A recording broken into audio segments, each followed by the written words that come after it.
Hola a todos. Hoy probamos el Smart Fortwo eléctrico, un coche donde el tamaño realmente importa. Bienvenidos a Charla Motor.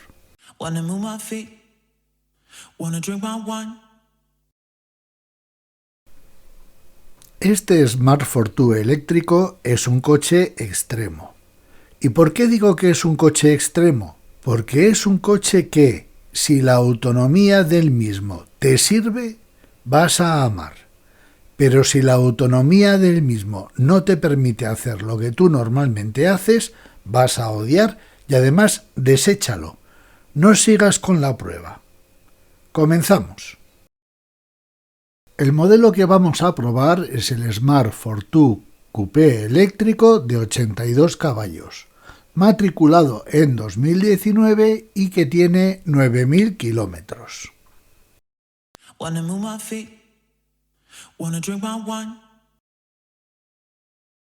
El Smart es evidentemente un coche pequeño, tiene 2,69 metros de longitud, pero que eso no os engañe, porque es uno de los coches que mejor aprovecha el espacio.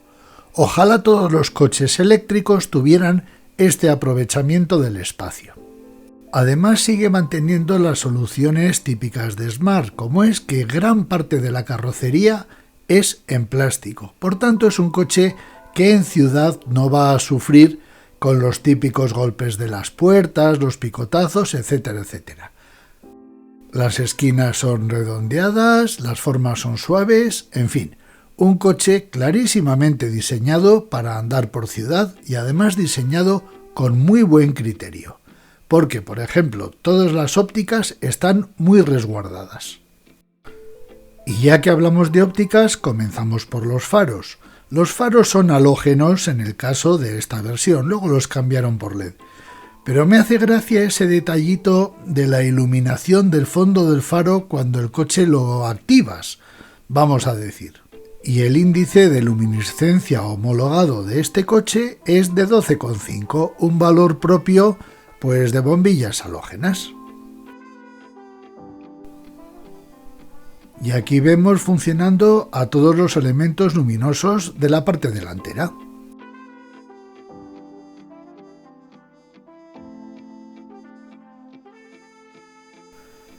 Y esta es la iluminación trasera, como estáis viendo. Tenemos parte en LED y luego intermitentes y luces de marcha atrás son por bombilla. Pero una cosa que me ha encantado, tenemos luces de marcha atrás dobles y luces antinieblas dobles. Muy bien, Smart, muy bien, no habéis ahorrado. Y esto se agradece. La parte trasera, como estamos viendo, es muy limpia, tenemos los catadiópticos también muy bien protegidos, pero inexplicablemente en un coche urbano no tenemos sensores de distancia. Vale que el coche es pequeño, pero los sensores de distancia nunca vienen mal. Yo los pondría obligatorios en todos los coches. Delante pasa exactamente lo mismo, pero tenemos dos cosas buenas. La primera es que tenemos antinieblas, además donde tienen que estar, ahí veis el radar de distancia, pero volvemos a echar de menos los sensores de distancia. En la parte izquierda de la carrocería tenemos esta toma de aireación. Y en la parte derecha tenemos la tapa de la toma de carga. Como estáis viendo, está protegida. Lo que pasa que no tiene una carga rápida este coche. Como mucho te permite la carga a 22 kilovatios. Y según los datos oficiales, esto significa que lo cargas a 22 kilovatios en 0,85 horas. ¿Y esto por qué no lo dicen en minutos? Delante llevamos unos neumáticos 165 de perfil 65 en llanta de 15. Un neumático muy adecuado para andar por ciudad, aunque yo lo hubiera estrechado un poquito porque yo creo que lleva exceso de neumático. Y detrás tenemos unas 185 con perfil de 60 y radio de 15 pulgadas. Igualmente yo le veo un poquito de exceso de rueda, pero recordad que este coche es tracción trasera.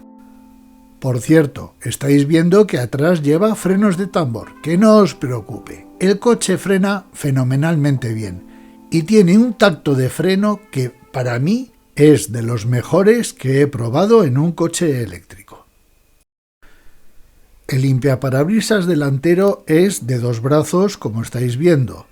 Es un poco lento y luego, como estáis viendo ahí, deja mucho espacio en la parte del pilar A. Afortunadamente el pilar A no es muy tendido, pero fijaos que tenemos un espacio grande, ahí lo estáis viendo bien, entre la zona final de barrido y el pilar. Por tanto, en caso de lluvia, este coche debería mejorar la zona de barrido. Atrás tenemos un solo limpiaparabrisas que sale desde el techo, como estáis viendo. El chorrito del lavaparabrisas está muy bien orientado y, como veis, la zona de barrido se ve limitada por el interruptor para abrir la luneta trasera, como luego veremos. Es una pena que ese interruptor no se pueda colocar en otro sitio y mejoraríamos bastante la superficie de barrido del limpiaparabrisas trasero. Y aquí podemos ver la ubicación de la cámara de marcha atrás. Si hay algo que me gusta de este coche es su simplicidad. El tirador es muy robusto y luego, por ejemplo, veis, tenemos una tapita que si la quitamos tenemos acceso a la cerradura tradicional para abrir el coche si vemos que tenemos problemas con inhibidores o con lo que sea. El coche se abre con el mando a distancia, pero el tirador es muy sólido. El espejo retrovisor está biselado, como estamos viendo, pero yo lo hubiera hecho un poquito más grande. Y para terminar con el exterior, vemos esas aberturas de ventilación de los órganos mecánicos de la parte trasera.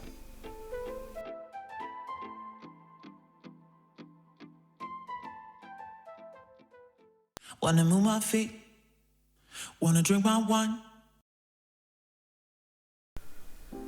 El capó delantero se abre desde fuera. Tenemos ahí unos tiradores en la rejilla del radiador y el capó lo desplazamos hacia adelante, es de plástico, no pesa nada y ahí vemos que se queda colgando por medio de unas tiras que estáis viendo ahí.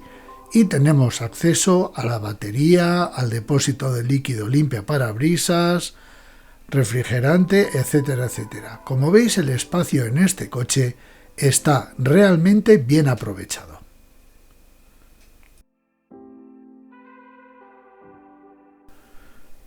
Para acceder al maletero tenemos primero que abrir el cristal de la parte superior pulsando ahí.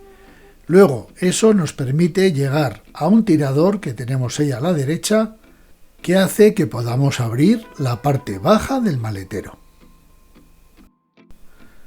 El maletero, en vez de tener una bandeja rígida arriba, tiene una bandeja con cortinilla, muy bien, que además se quita con facilidad, como estáis viendo. En este momento veis que entre el maletero y el habitáculo no hay separación, pero es porque lleva esa red de separación que hemos decidido quitarla.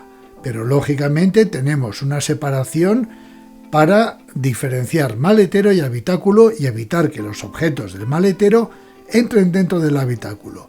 Por otra parte, veis ahí a la derecha que los cables de carga, pues la verdad es que ocupan bastante. Y ahí tenemos un hueco muy majo para llevar, por ejemplo, los triángulos de señalización o el cargador que se enchufa a un enchufe doméstico. Además, el maletero está muy bien terminado, tenemos iluminación, etcétera, etcétera, etcétera. ¿Veis cómo se pone la cortinilla? Fenomenal. Todo esto está muy bien resuelto. Y ala, vámonos al interior. Wanna move my feet, wanna drink my wine. Y como no podía ser de otra manera, comenzamos sobando puertas. A ver, el interior de este coche tiene luces y sombras. Todos los elementos plásticos del coche son duros.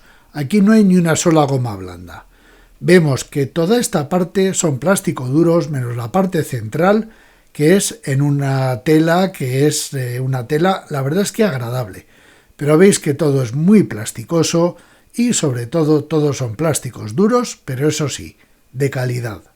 La tela de los asientos es un poco recia. Tiene buen aspecto, pero también hay que decir que el coche tiene 9.000 kilómetros. Aquí vemos que en el asiento izquierdo tenemos un soporte para el cinturón, soporte inexistente en el asiento derecho. ¿Y esto por qué? En la parte derecha tenemos el interruptor del airbag delantero derecho y también vemos la guantera que tiene llave, curiosamente, pero es pequeñita. Y en el lado del pasajero tenemos una rejilla para llevar cosas y un cajón deslizable muy curioso, ahí lo estáis viendo, que tiene una buena capacidad. Y luego en la parte central, como estáis viendo, los consabidos posavasos que tanto odio. El acceso al habitáculo es bueno, la puerta abre suficientemente y para montarse, eso sí, hay que subir un poco los pies porque la parte baja está alta. Una vez que nos hemos montado vemos que hay sitio por todas partes, el volante es redondo, muy agradable, vemos que el pilar A en absoluto está cercano, hay sitio para la cabeza, hay sitio por todos lados. Este coche es pequeñito, pero el interior está perfectamente aprovechado y sobre todo te da una sensación de amplitud que otros coches mucho más grandes no tienen. Nos toca hacer un repaso del interior. Aquí vemos una cosa, aquí lo vais a ver, el codo no te entra si quieres bajar los elevalunas y tienes que hacer aquí un gesto un poco raro, pero bueno. Aquí tenemos los mandos de los retrovisores. Aquí tenemos las bocas de aireación, que son un poco complicadas de manejar para orientarlas, porque tienes que ver ahí, luego lo subes. No me acaba de convencer. Y para cerrarlas, lo pones así, pero no se acaban de cerrar. Este es un reloj muy chulo que nos dice pues todo lo relacionado con la parte eléctrica, si carga, si recupera, y el nivel de carga que nos queda, que en este caso es un 50%. Seguimos, vamos a arrancar el coche. Ya lo hemos arrancado. Y entonces vamos a ver qué información nos da. Nos dice que estamos al 49% y nos queda batería para 60 kilómetros. Esto es el flujo de energía, en fin, cosas que ahora no... Este es el consumo de energía, la velocidad, en fin, el EcoScore, todo esto, y aquí, lo importante. Desde el reset le hemos hecho 2 horas 53 minutos de viaje, 79 kilómetros a una media de 27, y el consumo ha sido de 16,8 kilovatios hora. Esto es lo que le hemos hecho hoy. Y los kilómetros del coche. Seguimos con el repaso. El volante es redondo, con unos mandos de tacto muy agradable, las palancas también tienen un tacto muy agradable, los aireadores estos raritos que ya hemos hablado de ellos que no me acaban de convencer, para bloquear el coche, y las luces de emergencia. Aquí tenemos el espejo retrovisor, que no es electrocrómico, es de los antiguos. Los parasoles, que como veis no tienen luz tampoco. Algo que me hace gracia es que tenemos para llevar gafas, con un ruido un poco a roto, la verdad. Aquí tenemos el otro. Y aquí tenemos el techo de cristal, con su cortinilla correspondiente, como estáis viendo. Vamos a abrir. Aquí tenemos nada, las luces y punto. Es un coche muy espartano. Este es el climatizador, que es automático, y puestos a ahorrarse, se ahorran hasta las pantallas, porque esto se ajusta así. Aquí tenemos la palanca de cambio, que tampoco tiene mucha ciencia, y esto no va para ningún otro lado porque es eléctrico. El modo eco, vamos a ver. En modo normal nos dice que tenemos para 59 kilómetros. Y en modo eco nos dice que tenemos para 65. Como veis, no le veo yo mucho sentido a usar el modo eco. Volvemos a modo normal. Los asientos, aquí vemos que tenemos para poner las sillas de niño, el cajón que hemos dicho antes, que tenemos aquí. Y aquí tenemos el freno de mano, que es tradicional, un portalatas de estos horribles, para una memoria y para un USB, y una toma de mechero o de electricidad, como lo queréis llamar. Y por aquí hemos acabado. Vámonos al equipo multimedia. Este es el equipo multimedia. Aquí veis que nos indica si el teléfono está conectado, la temperatura, la hora. Con este botón vamos a la pantalla principal, que es esta. Aquí quitamos el sonido, cambiamos las emisoras. Y lo que sí tenemos es un volumen con rueda, muy bien. El sonido del equipo es normalillo, tirando a muy normalillo, y la recepción es normalilla también. Nos vamos al menú. En multimedia tenemos radio, lo que metamos ahí de un USB o lo que sea. Vídeo pues lo mismo. Vamos a la configuración. Sonido tenemos graves, agudos y bass boost. Venga, vamos a darle. Hecho. Y como veis no hay mucho más. La radio tiene un funcionamiento normal, es que es todo muy normal como estáis viendo. Teléfono nada, servicios, pues estos son los servicios típicos. El vehículo tiene pues el EcoScore, viaje actual, que me dice que he sido un 67% eco. Me diréis que ¿para qué vale eso? El consumo de energía, este es el flujo de energía, que es un gráfico de estos que no tiene absolutamente ningún sentido. Vámonos a los detalles de consumo. Me he movido poco ahora porque he estado grabando.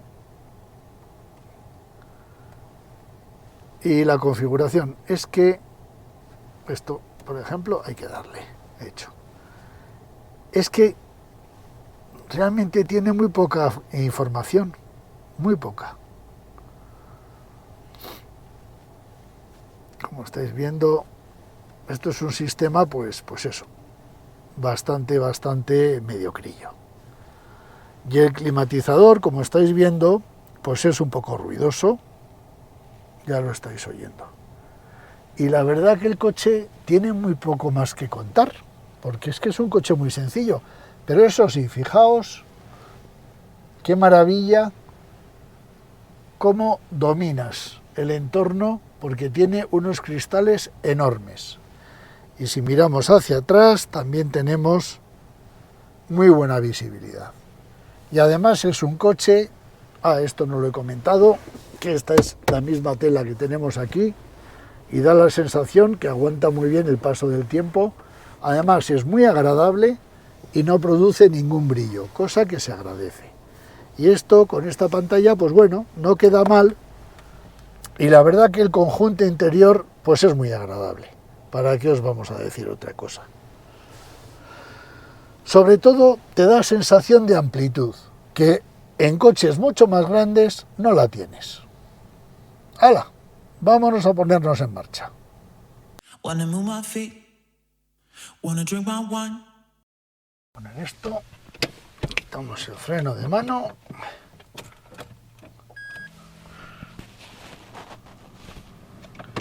Arrancamos y nos vamos. Bueno, hoy estamos probando un coche de extremos, ¿Por qué digo que este es un coche de extremos? Porque es un coche que si te encaja te va a enamorar, pero que si no te encaja no le vas a ver ningún sentido. ¿Y eso por qué? Porque es un coche eminentemente urbano. Es un coche que en ciudad va de locura, os podéis imaginar. Corre lo suficiente para moverte por ciudad. El coche es delicioso. Para mi gusto, de los eléctricos e híbridos que he probado, tiene el mejor tacto de freno de todos los que he probado. Pero este coche tiene un problema clarísimo, que tiene 120 kilómetros de autonomía. Es decir, si te vas a Toledo, desde Madrid a Toledo, por ejemplo, tienes que pensar que o cargas o no vuelves. Entonces eso te condiciona. Pero claro, si tú no tienes que hacer más de 120 kilómetros al día, es un coche perfecto. Porque el coche lo aparcas en cualquier sitio, se mueve estupendísimamente y es muy agradable de conducir. Por tanto, como digo, es un coche de extremos. O lo vas a amar o lo vas a odiar. Si eres una persona que utiliza el coche en una ruta predeterminada todos los días y no te sales de una rutina, y esa rutina te permite, por la carga o por las circunstancias, te permite hacerlo, el coche es definitivo. Pero como tengas que hacer unos recorridos que desconoces exactamente cuántos kilómetros vas a hacer, te vas a pasar más tiempo mirando lo que te queda de autonomía que el velocímetro. Y ese es el problema del coche. Ventajas, ya lo estáis viendo cómo va. Un poco ruidoso por otra parte. Desventajas, la autonomía, porque aquí el tamaño sí importa. Y aquí llega una de las contradicciones del coche eléctrico, porque el coche eléctrico para andar por ciudad debería ser pequeño, pero la autonomía es correspondiente al tamaño del coche. Por lo demás, por dentro vas fenomenal, no tienes ninguna sensación de agobio, fijaos que hay sitio para todo, la visibilidad es fantástica porque este pilar A no está nada tendido, en fin, que eso nos va a defraudar. Un maletero suficiente para meter la compra y esto pues es, vamos a decir que es una moto pequeña. El climatizador es un poco ruidoso, pero cumple. Y luego la terminación, como estáis viendo, pues yo creo que desmerece a un coche firmado por Mercedes. Las cosas como son. Ya hemos visto el repaso interior y ya hemos visto que, en fin, aquí dinero en lo que es equiparlo y dotarle de elementos un poco monos o molones, nada de nada. Eso sí, por ciudad es delicioso. Es un coche con un volante redondo y pequeñito, tiene sitios para dejar las cosas, la radio, bueno, pues no es gran cosa, la verdad, pero en fin, pues tampoco vas a estar viajando con el coche simplemente porque no puedes. Y luego los asientos son un poco especiales, pero insisto, como en 100 kilómetros vas a tener que bajarte, pues tampoco te sirve mucho si son buenos para viajes largos, porque nunca lo vas a hacer. Así que los asientos cumplen. Eso sí, el coche tiene bastantes crujidos. Veis por todas partes que le suena todo. Le suena un poquito aquí, le suena un poquito aquí, le suena un poco por todos sitios. Y eso, pues bueno, pues da... Insisto, no transmite que este coche sea de Mercedes, sinceramente. Eso sí, como veis, acelera fenomenal, el coche anda de locura de bien, con sus 70 caballitos, en eso el coche es delicioso. En fin, que aquí tenéis la potencia, os sobra potencia de todas las maneras, o sea que no vais a tener ningún problema en ese aspecto. Eso sí, os va a divertir conducirlo.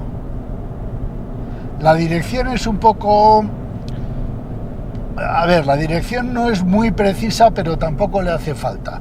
porque lo que se ha buscado es una dirección cómoda para ciudad y cumple perfectísimamente. El coche tiene una estabilidad suficiente también. Las incorporaciones, como veis, las hacemos con brío. Todo esto estupendo, pero el límite de este coche está en los 100-120 km por hora. A partir de ahí ves que el coche saca la lengua y la autonomía empieza a descender. Este coche es perfecto para moveros como mucho pues por la M40, M30, radiales, etcétera, etcétera. Luego, por ejemplo, el radar tiene radar de distancia, pero te sale aquí un aviso en rojo y la verdad es que no hay mucho más que contar. Vamos a poner el programador a 90 km por hora. Veis que el coche es un poco rumoroso, no de motor evidentemente, pero la carrocería es rumorosa. El hábitat de este coche, sin lugar a dudas, es la ciudad, y ahí es el número 1, Acordaos cuando probé el último Yaris, que dije que era el mejor coche para ciudad que no fuera eléctrico. Pues este coche, si os encaja, insisto, es el mejor coche que os podéis comprar para la ciudad. Además es que lo metes en cualquier sitio y no vas en absoluto incómodo. No echas de menos un coche más grande, ni mucho menos. Como ya he dicho, la dirección es un poco imprecisa, pero no te importa, porque es un coche para ciudad. Eso sí, tiene un tacto de freno fantástico y el coche frena muy bien. Disponemos de limpiaparabrisas automático, luces automáticas, todo esto lo tiene, pero como he dicho antes, tiene alguna laguna de equipamiento, como hemos visto. Me encanta el control que tienes de tu alrededor. Es muy bueno, porque es un coche que está diseñado para que veas, y se nota. Fijaos qué pedazo cristal, qué parabrisas. Lo único que estos adornitos blancos reflejan un poquito en el cristal, pero como reflejan en la parte alta, realmente no te molesta. Pero yo no los hubiera puesto blancos. Luego este tejido que cubre el salpicadero tiene gracia y parece, la verdad es que aguanta muy bien el paso del tiempo, Fíjate, yo dudaba un poquito, pero no, aguanta muy bien. El programador retiene muy bien en las cuestas abajo, pero es curioso el ruido a eléctricos que hace. Oyes zumbidos, oyes cosas, es curioso, es curioso. El cuadro se ve muy claro, Además es un cuadro muy sencillo, me gusta. Es que no se complica. Y luego estos relojes de aquí, la verdad es que son muy bonitos. El coche tiene gracia, tiene un diseño gracioso.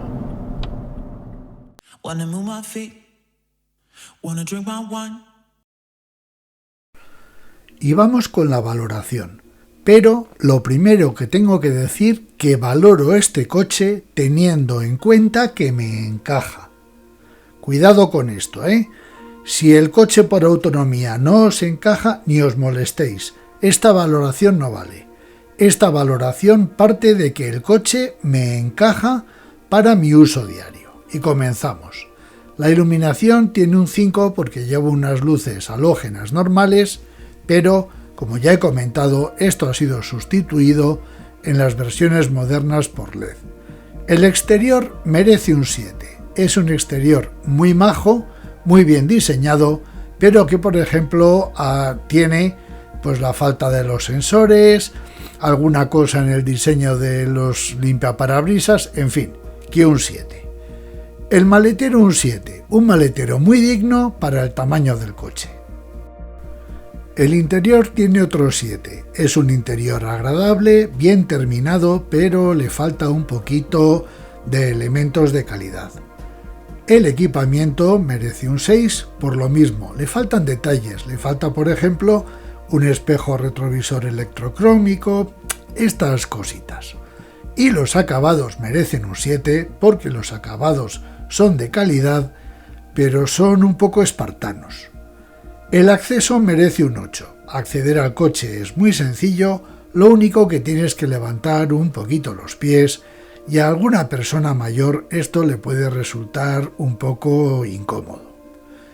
La habitabilidad merece un 8. Es un coche muy amplio y en ningún momento te da sensación de agobio. La comodidad merece un 7. El coche está bien, pero podían mejorar algún aspecto. El puesto de conducción merece un 8. Es un puesto de conducción estupendo, controlas muy bien el coche, pero ese limpiaparabrisas deja alguna zona sin barrer y los retrovisores deberían ser los exteriores un poquito más grandes. El sistema multimedia merece un 5, aprueba sin más y poco más hay que decir. El motor se merece un 9, pues por no ponerle un 10, ¿qué queréis que os diga? El motor es perfecto para andar por ciudad y en uso urbano el coche es un 10, la referencia. Es un coche ágil, es un coche fácil de aparcar, da la vuelta en un sello, fantástico. En cambio, en el uso extraurbano, esa limitación de la autonomía lo limita, nunca mejor dicho. El consumo urbano está bien, tampoco es para tirar cohetes, y el consumo extraurbano pues vuelve a tener el problema de que en el momento en que vas a una velocidad a partir de 100, el consumo cae rápidamente. La sonoridad merece un 6, es un coche un poco ruidoso. Y la relación calidad-precio merece otro 6, porque para ser un Smart, es decir, una marca de Mercedes, le falta un poquito de calidad.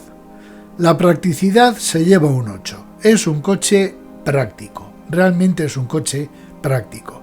Y la sensación de estatus se lleva otro 8 porque es un coche que tiene categoría. El factor X es otro 8, porque es un coche que tiene su atractivo y es un coche bien visto por la gente y más en un modo eléctrico.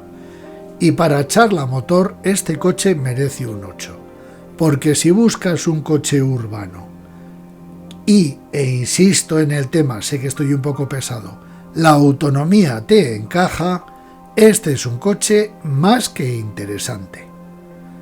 Muchísimas gracias como siempre, nos vemos en el siguiente vídeo y hasta la próxima.